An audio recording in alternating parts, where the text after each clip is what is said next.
Hi friends, welcome to நம்ம ஒரு சமையல். நம்ம சேனல் இப்போ தான் ஃபஸ்ட் டைம் பார்க்குறீங்கன்னா நம்ம சேனலை ஒரு சப்ஸ்கிரைப் பண்ணுங்கள். வீடியோ பிடிச்சிருந்தா லைக் பண்ணுங்கள். மறக்காமல் உங்கள் ஃப்ரெண்ட்ஸ் அண்ட் ஃபேமிலிக்கு ஷேர் பண்ணுங்கள். ரசம்னாலே உங்கள் வீட்டில் எல்லோரும் ஓடுறாங்களா? வாங்க ஃப்ரெண்ட்ஸ், எல்லோரும் விரும்பி சாப்பிட்ற மாதிரி எப்படி செய்யலான்னு பார்க்கலாம். நான் 3 தக்காளியிலேயே கட் பண்ணி வச்சுருக்கேன். அது கூடவே தண்ணி ஆட் பண்ணி தக்காளி நல்லா வெந்து மசிஞ்சு வர மாதிரி நம்ம வேக வச்சுக்கலாம். அதுக்கு இடையில 2 காஞ்ச மிளகாய், 1 ஸ்பூன் ஜீரகம், 1 ஸ்பூன் மிளகு, 1 முழு பூண்டை வந்து நான் அப்படியே வச்சுருக்கேன். இந்த மாதிரி நல்லா கொரப்பாக அரைச்சி எடுத்துகிட்டு வரலாம்.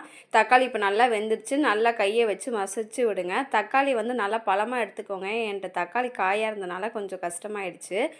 நல்லா மசிச்சு அந்த தோலெல்லாம் எடுத்ததுக்கப்புறம் ஒரு லெமன் சைஸ் புளியை கரைச்சி அது கூடவே ஆட் பண்ணி, கூடவே மஞ்சத்தூள், கொஞ்சம் கல் உப்பு ஆட் பண்ணி நம்ம அடுப்பில் ஸ்லோ மீடியமில் வந்து வச்சிடலாம்.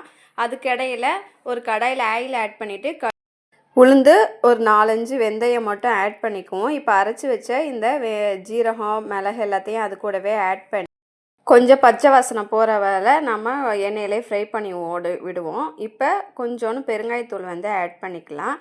கண்டிப்பாக எங்கள் வீட்டில் ரசம் வச்சு நான் 2-3 மாதம் ஆச்சு. ரசம்னாலே எல்லோரும் பயந்து ஓடுவாங்க. ஆனால் இந்த மெத்தடு நான் ட்ரை பண்ணி ரொம்பவே விரும்பி சாப்பிட்டாங்க. இன்றைக்கி கூட எங்கள் வீட்டில் ரசம் தான். ஸோ அதை அப்படியே உங்களுக்கும் போஸ்ட்டு போடலான்னு சொல்லிட்டு நான் ரெசிபி போட்டுட்டு இருக்கேன். கூடவே கருவேப்பிலையை வந்து நம்ம ஆட் பண்ணிக்கலாம்.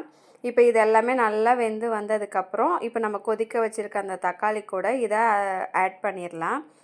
கண்டிப்பாக இதே மெத்தடில் ட்ரை பண்ணுங்கள். கண்டிப்பாக ரசம்னா யாருமே ஓடவே மாட்டாங்க. கண்டிப்பாக விரும்பி சாப்பிடுவாங்க. இப்போ அதே கடாயில் கொஞ்சோன்னு அள்ளி ஊற்றி அதில் கொஞ்சம் அந்த எண்ணெய் மற்ற மசாலாலாம் இருக்கும், அது எல்லாத்தையும் சேர்த்து நம்ம வலித்து இந்த மாதிரி ஊற்றிடலாம்.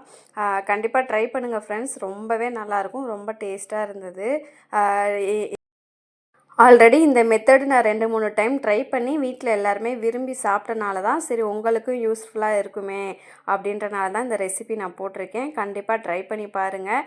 இது கூட நீங்கள் கூட்டு வச்சாலும் எது வச்சு சாப்பிட்டாலும் ஒரு அப்பளம் இருந்தால் கூட நல்லா சாப்பிட்லாம்.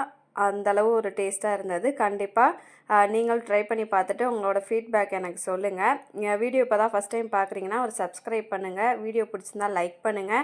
நம்ம ரசத்துக்கு தேவையான அளவு கொத்தமல்லியை நம்ம ஆட் பண்ணிவிட்டு ஓரளவு ரசம் நம்ம கொதித்து வந்ததுக்கப்புறம் நம்ம ஆஃப் பண்ணிடலாம். லைட்டாக ரசம் உங்களுக்கு மெத்தேடு தெரியும். லைட்டாக ஓரத்தில் எல்லாம் பபிள்ஸாக வரும்போது ஆஃப் பண்ணிடலாம். ரொம்ப கொதிக்க வைக்கக்கூடாது. கண்டிப்பாக ட்ரை பண்ணி பார்த்துட்டு உங்களோட ஃபீட்பேக் சொல்லுங்கள். வேறு ஏதாவது ரெசிபி வேணும்னா கூட கண்டிப்பாக இன்ஃபார்ம் பண்ணுங்கள். நான் உங்களுக்கு வீடியோ போஸ்ட் போடுறேன்.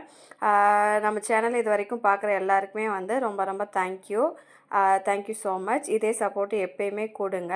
வீடியோ பிடிச்சிருந்தா லைக் பண்ணுங்கள், ஷேர் பண்ணுங்கள்.